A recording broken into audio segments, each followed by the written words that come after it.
Stop 1. Introduction. Welcome to the audio tour for the 2012 exhibition of Your Move, New Paintings by Samuel Bach. The content for this audio tour was taken from the catalog essay by Theodore K. Robb. Mr. Robb is Emeritus Professor of History at Princeton University and the author of several books. Thank you and enjoy. Stop 2. There are a number of leitmotifs that one can identify within this series as a whole. Most pervasive is an atmosphere of oppression. Again and again, the chess pieces themselves bear signs of physical abuse. Sections have crumbled away, surfaces are peeling or have been marred by gouges or cracks, nails have been pounded into their surface, and many are blindfolded. Even in a more lyrical canvas, such as Outlook, BK 1474, with its distant vista of a gentle landscape, the pawn that is the focus of attention is nothing if not isolated and alone.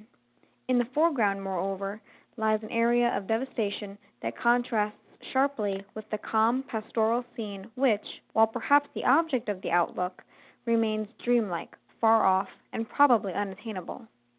In this, as in other canvases, the divide remains stark between an unsettling foreground and the serenity of a bird's-eye view landscape in the background.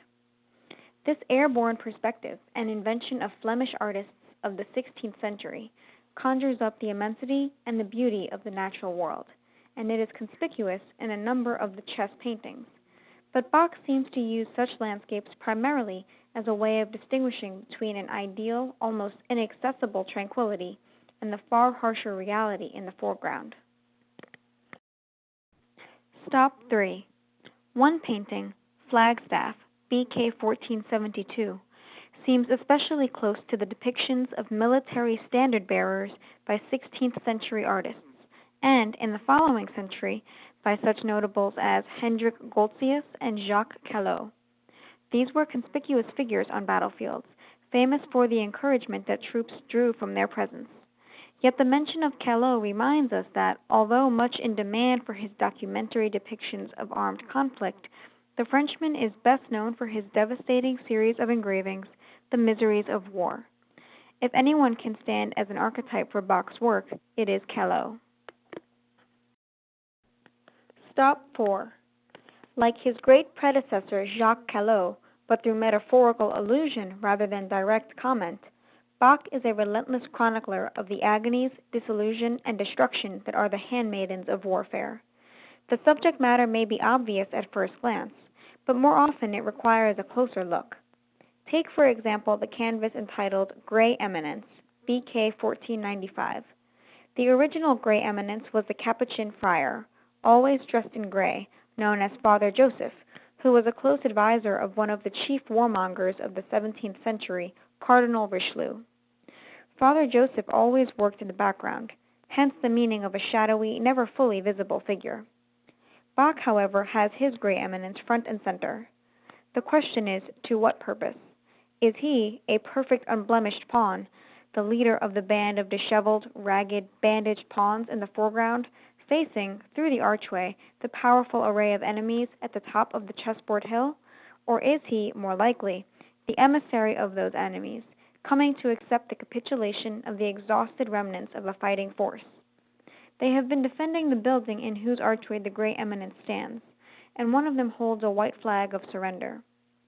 Since a pawn has no front or rear, we cannot tell which way the eminence faces, but the surrender scenario seems the more plausible. As in many of the other paintings in the series, the desolation that emanates from the foreground figures is almost palpable. Stop 5.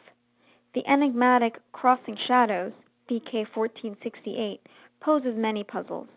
For a start, what is it that undermines the laws of physics, creating non-parallel shadows despite their apparently being cast by a single light source?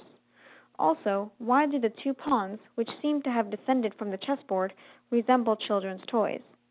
And how do shadows stand up? Such questions arise all the time in surrealist pictures. What is telling, however, is that these mysterious objects and effects are placed within a large, peaceful, and easily comprehensible landscape.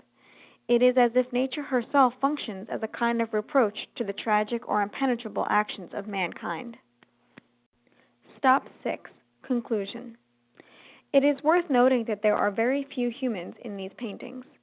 Very occasionally there is a face, often in profile, and in Regrets Only, BK 1539, a human gesture of despair that underlines the tone of the entire scene. But the most intriguing use of human features is in the painting mysteriously titled The Eternity of the Right Angle, BK 1518. Even in the suggestions of a chessboard, right angles are hard to find, though a carpenter's tool does lend justification to the title. What is compelling in the picture, though, are two faces, seemingly carved out of rock, and possibly at right angles to one another, that rise out of the ground in the middle distance. Without claiming to unravel Bach's intentions, let alone the subconscious purposes the canvas serves, one should at least point out that the face on the left resembles nobody so much as Leonardo da Vinci.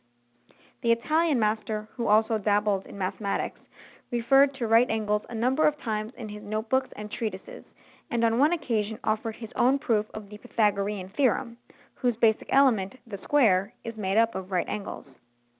This is not to argue that any of the pictures, let alone this particularly inscrutable one, has a specific meaning. It is merely to give a hint of the connections, the ideas, the feelings, and the thoughts to which these paintings give rise.